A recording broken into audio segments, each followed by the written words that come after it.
السلام عليكم ورحمة الله وبركاته. كسو دوادة مانتو waxaan dhiganaa vocabulaire numéro 24 kelmadaan dhiganaa waxaa ka mid ah spécial, quoi de neuf, juste,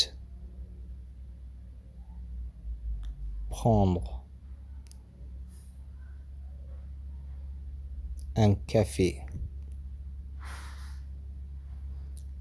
faire,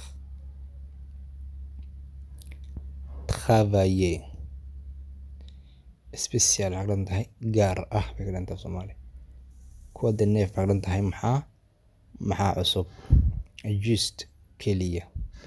Prendre qaadasho. Un café maxay waa kafeega ama waa bunka. Faire maxay Soomaali waa samayn.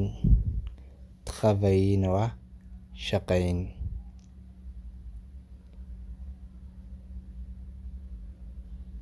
كلمة اللي كويتة فواخ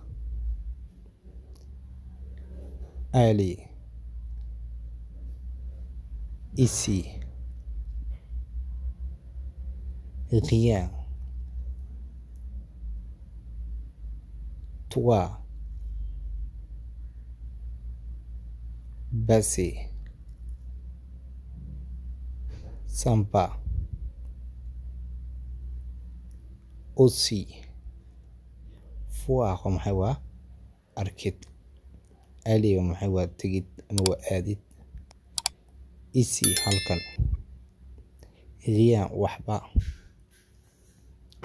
toi adiga